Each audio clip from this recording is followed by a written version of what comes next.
Au début, c'est plutôt un concours de circonstances, quoi. Parce que c'est dû un peu au chemin qui est communal, et qui était en bordure du Lembous et qui était parti dans le Lembous. Et les riverains, les propriétaires nous demandaient de refaire le chemin, mais comme maintenant on ne peut plus empirer les bordures de ruisseaux, donc il fallait trouver une solution. Et voilà comment, après, avec la recherche des zones humides, on en est arrivé à là, quoi. Bon, c'est vrai qu'on n'avait pas la connaissance de l'utilité réelle des zones humides. Et c'est vrai qu'avec ce projet, on a eu, et tous les intervenants qu'il y a eu dans le secteur, on a pu prendre connaissance de l'importance des zones humides. Étant riverain du Lembous, mais complètement au bout, on voit les problèmes qu'il y a de manque d'eau et autres. C'est l'opportunité de lancer la discussion sur ce sujet-là, en lien direct aussi avec les cours d'eau. C'est une première pierre à l'édifice sur une problématique qui va être de plus en plus prise en compte dans les années à venir. Le botaniste là, qui avait fait les inventaires avait caractérisé vraiment 2 types d'habitats sur la parcelle. 2 tiers ici et 1 tiers en herbe haute. Voilà. 2 tiers de prairie de fauche et 1 tiers de mégafordier. Typiquement, ici, la meilleure manière de conserver les espèces à enjeu, c'est une action annuelle de fauche mécanique. Voilà. Et d'autres pratiques qui vont permettre de conserver là une prairie plutôt à herbe haute, qui vont disparaître si on met une fauche annuelle en place.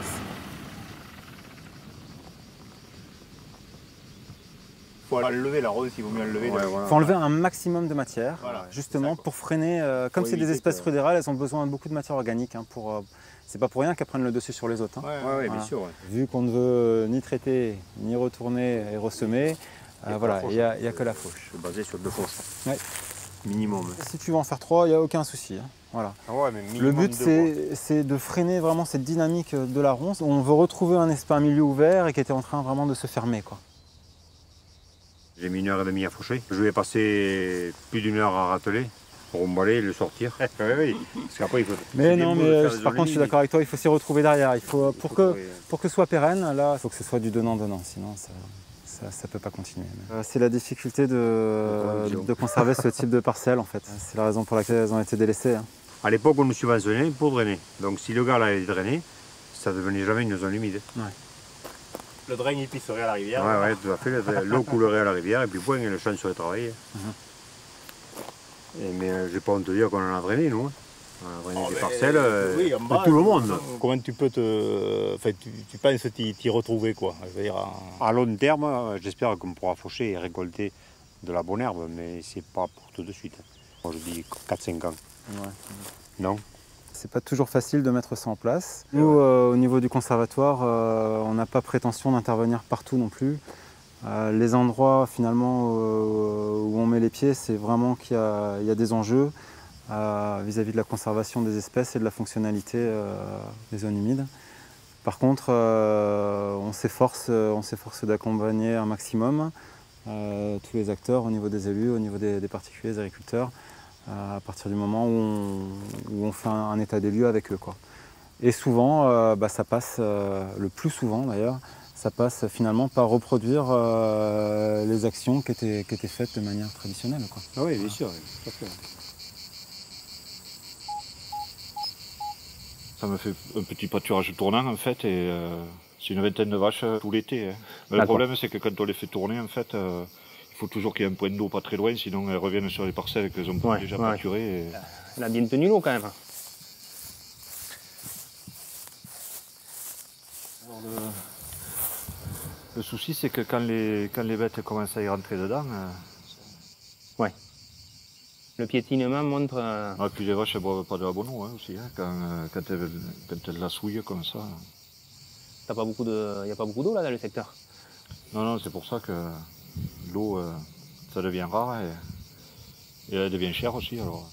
Une fois qu'on aura curé, je pense qu'on peut quand même augmenter la capacité en eau de façon importante. Hein. Donc après, on signe une petite convention, comme quoi pendant 5 ans, tu la maintiens au moins, tu la maintiens comme ça. Non, moi c'est surtout d'avoir un point d'eau supplémentaire, quoi. Bonjour, vous allez bien? Oui, bonjour Monsieur Ferradou. Ça va. Et celle-là, elle est en MAE ou pas? Ouais. Je ne savais plus, j'essaie de le chercher dans le dossier. Avec un retard de fourche au 1er juin. Ouais, j'ai du faux. Mais bon, je pense que c'est un bon compromis. Au 1er juin, ça va, ouais, dans ces prairies. Généralement, ça va quoi. S'il y a une crue le mois qui précède la fauche, le limon se dépose sur l'herbe, ça sable le foin, c'est très très poussiéreux et c'est dangereux pour les poumons des animaux. Donc là, on le fauche, on le met en dingue et on y met le feu, quoi. C'est autorisé dans le cadre de la MAE parce que même pour le matériel, quoi, ça peut abîmer. Pour les deux. Alors, au moins 3 années sur 10, on sait que cette prairie, la première coupe du mois de juin, elle sera perdue du fait d'une crue, quoi. Est-ce qu'il y a un avantage d'avoir des prairies comme ça en milieu inondable? À cette époque-ci, là, à la fin de l'été, c'est les seuls endroits où ils sont encore verts, quoi. Ça c'est indéniable. Voilà. Donc là, ça permet de refaire une fauche ici, alors que chez nous, dans les coteaux, tout est grillé, il n'y a plus rien.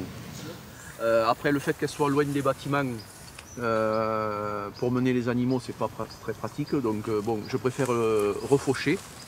Elle est encore verte.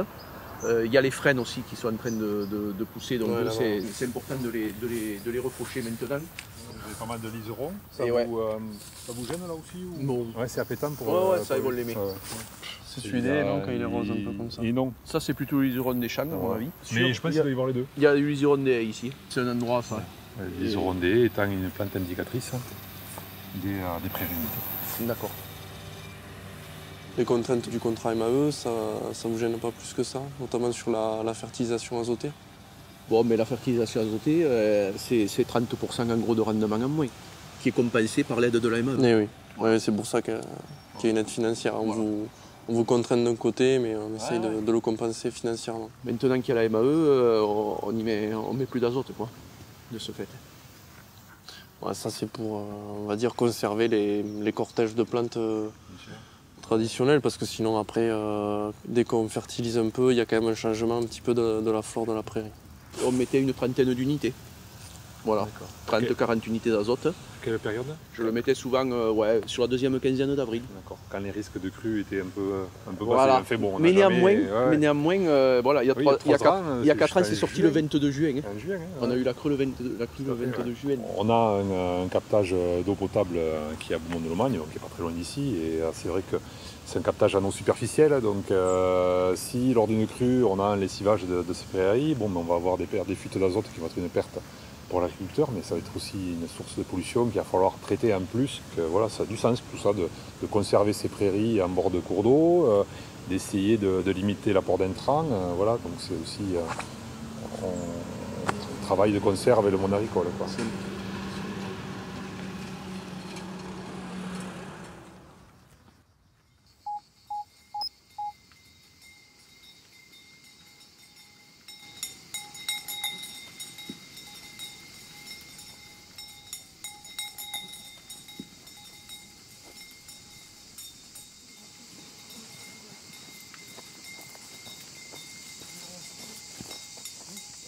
Et bonjour Philippe, ça va?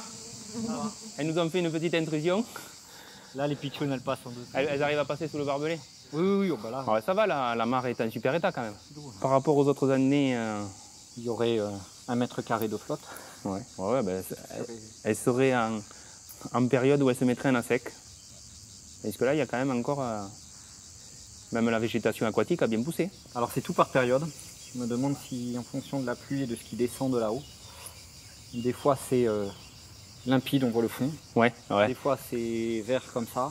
Ouais, après des ça... fois il y a une espèce de mousse marron dessus. Au départ, là, généralement, chaque fois qu'on fait une restauration, tu as l'algue filamenteuse là. Donc ça, c'est lié rien qu'à l'ouverture du milieu. Le fait qu'on recrée de la luminosité, souvent c'est la première. Tous les 3 jours, elle change d'aspect. Elle change de couleur, d'accord. Et même en sortie de terre de la source, elle aussi, elle change de couleur, des fois. C'est pour ça que je pense que c'est ce qui vient de là-haut. Ça vient de plus haut alors. C'est ce qui est mis sur le plateau qui fait que la source change. D'accord. Avant d'avoir la mare, les vaches pataugeaient dans 50 cm de boue. C'était pas bon ni pour la terre, ni pour les vaches. Oui, ça, maintenant qu'on a la mare, la seule contrainte a été de m'obliger à la clôturer. On voit que toute la faune sauvage est revenue là. On voit régulièrement des traces de sangliers, chevreuils, le cerf qui passe, il y a un peu de tout. Hein. Ouais. Et tu m'as dit qu'il y avait aussi un couple de colverts qui étaient venus. Colvert au printemps, qui a été là, je les ai surpris 3 ou 4 fois. Ils étaient tous les deux sur la mare. On va la pompe. Toutes les jeunes la découvrent rapidement, elles s'en servent bien. Elles s'y adaptent très vite alors. Voilà. Même les plus jeunes. Ouais, elle boit. Ah ouais, impeccable. Mais c'est vrai que là, pour boire suffisamment, il leur faut quand même peut-être 4-5 minutes. Oui, alors que là, il y a l'effet de facilité. Hein. Un peu, ouais. Le petit veau qui est né dans la nuit est en train de se familiariser avec la pompe à museau. C'est vrai que sur un élevage comme ça, d'une quinzaine de bêtes, c'est l'idéal. Là, en fait, le souci, c'est que voilà, elle piétine, et puis elle pousse la terre. Elle pousse et elles font relever la terre légèrement de là. Il faudra qu'on se trouve quelque Bouge pas. Ça y fait. Et voilà. Oui, puis ça le laisse stable. Il reste coincé. On dirait qu'on sort que c'est de l'eau de vie. Hein. Vraiment d'une eau de super qualité. Et du coup là, ça n'a pas bougé là, à la source. Hein. Là, le niveau, il bouge pas. Elle est limpide, cristalline.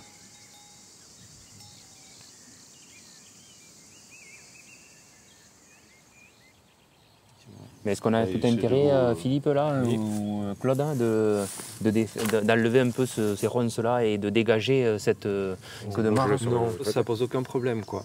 Pour moi, il y a juste effectivement le problème de donc, digue, de pente douce, de curage partiel parce que c'est piétiné, il y a encore des excréments. On voit que si c'est remis en suspension, ça crée ce miroir de lentilles. Donc, et on verra si au niveau du plein centre, tu peux faire une zone un peu plus profonde comme on fait à toutes les mares. Parce qu'on n'a pas parlé encore de faune et de flore, mais sur les 11 mares qu'on avait cette année, c'est une des plus riches. Donc il y a quand même un enjeu à maintenir ces populations au niveau de biodiversité.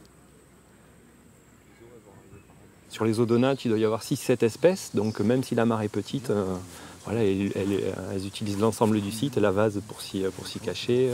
Les joncs que vous avez autour, les émergences se font en fait, et ensuite elles passent au stade adulte vol. Donc il faut maintenir une partie de la mare où il faut maintenir cette flore de zone humide. Peut-être des parties un peu plus en eau aussi, ça permet d'avoir un cycle de l'eau favorisé. Plus les mares sont petites, moins il y a d'eau, plus le cycle de l'eau est difficile à s'équilibrer en fait. La mare, c'est avant tout un milieu aquatique en fait. Et en recréant des pentes douces tout autour, on crée une zone de transition entre le milieu aquatique et le milieu terrestre. Et c'est dans ces zones de transition qu'on trouve les zones humides et une flore très intéressante de zones humides. Prêles, joncs, et puis la birsute, un peu de glycérie, beaucoup de lentilles. De la végétation qui sert de support aux familles qu'on étudie, donc les odonates, qui servent de cache à des amphibiens. Voilà, donc il y a un intérêt très important pour la mare et les zones humides associées.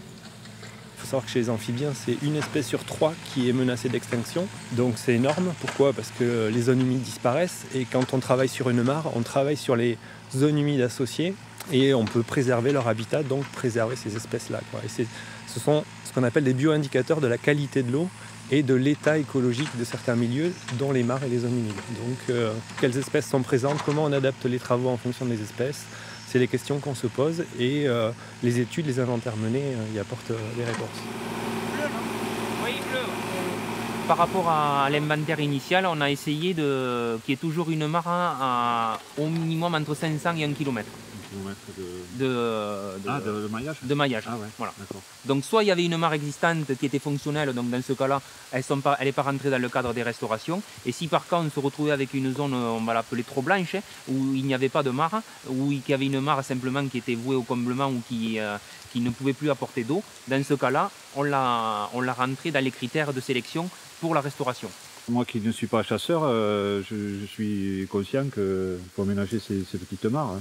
Pour nous, Fédération des chasseurs, l'intérêt, c'est quand même d'avoir toujours un minimum d'eau en période d'étiage, d'essayer d'augmenter cette valeur en eau, parce qu'on sait que la faune sauvage en général, qu'elle soit chassable d'ailleurs ou espèce protégée, a besoin d'eau en période estivale. Et c'est vrai que c'est une évolution de la part des chasseurs, où maintenant, on travaille sur la gestion des milieux, en plus de travailler sur la faune sauvage en général.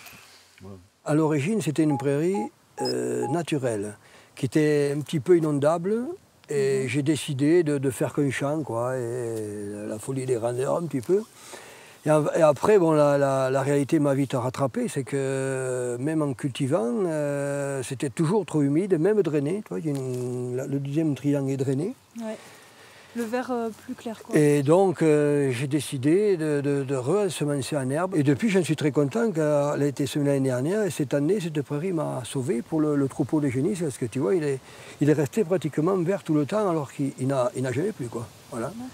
Du coup, tu es quand même plutôt content finalement de l'avoir mis en prairie. Ah oui, surtout que même si j'ai trop de foin, à la limite, je peux vendre du foin, comme ça a un très bon rapport, que faire du blé à 130 centimes le kilo cette année, quoi. C'est le meilleur rapport que peut donner ces champs. Ici, j'ai ramassé 110 bottes à peu près, ou des grosses bottes. Hein. D'accord. Ah oui, c'était énorme le foin qu'il y avait. Et elle pâture en permanence depuis juin, donc ça va faire presque 4 mois.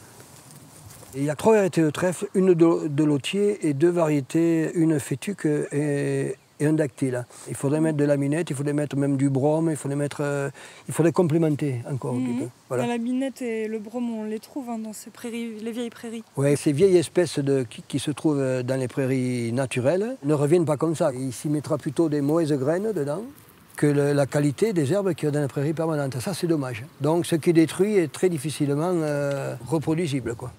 La prairie artificielle, elle est un petit peu plus abondante, hein, parce que ce sont des herbes modernes. Mais par contre, il manque de l'appétence par rapport à la prairie permanente. Il y a des herbes très fines, dont elles se jettent dessus quand tu dis, mais les vaches, elles sont heureuses. Là, c'est moins appétant, c'est curieux. Question rapport, elle rapporte un peu plus. Maintenant, bon, elle est toute neuve, on verra plus tard, quoi. Alors bon, il faut les deux. Il faut les deux. Faut les deux. Les deux se complémentent bien, voilà. Tu vois, ils ont fait ces méandres pour que la rivière inonde. Voilà, du coup, c'est bien humide, quoi, ce coin-là, avec les touffes de jonc, là. Oui, si tu marras, il y a plein de liserons. Ça, ils adorent ce liseron, les vaches, tu vois. Voilà. J'aime bien les terres comme ça, assez riches, quoi, en fait. Hein. La potentine, puis du frêne aussi qui vient dans les Voilà. Ça, les vaches adorent ça, le frêne. Le frêne, ouais. Voilà. Après, il ne faut pas le laisser pousser trop haut non plus, parce que il devient très dur. Hein. Bah, nous, on a compté ça avec le concours Prairie Fleurie, par exemple. Il y a une 50aine d'espèces dans ces prairies. Le plantain lancé au lait, il est intéressant pour les vaches parce qu'il y a du tanin dedans et le tanin c'est intéressant pour la digestion des vaches. Après, comme tu disais tout à l'heure, là on retrouve le lotier qui est là en spontané dans cette prairie, comme elle est permanente. Il y a du trèfle aussi qui est là tout seul. Là il y a du gaillet. Ouais, il y a un petit gaillet jaune. On l'a vu un peu en fleur tout à l'heure. Encore, il y a plein de lotiers là. Il y a pas mal de lotiers, ouais. Voilà. Le pissenlit, on voit bien la feuille. Est-ce qu'on a d'autres choses? Le chien-dent. C'est pas facile. C'est peut-être du dactyle, non? Un genre de dactyle, oui. Ouais. Là, il n'y a pas de trou, quoi. Là, il n'y a pas de trou, là, non. Celle que tu as déjà semée. Ah oui, ce genre de prairie, là, si tu veux la refaire, après, c'est fini, quoi. Tu n'auras plus cette densité, quoi. C'est ça. Ouais. Je déconseille aux gens, ceux qui en ont, de vouloir les transformer, quoi. Au moins quand elles sont aussi denses. Fournies, voilà. Et puis il y a ces fameuses Jacinthe-romaine. Jacinthe-romaine. Voilà, qu'on ne va pas voir là parce qu'elles sortent au printemps. Voilà. Ils sont très jolis à voir, très belles à voir et que tu adores. Hein. Voilà.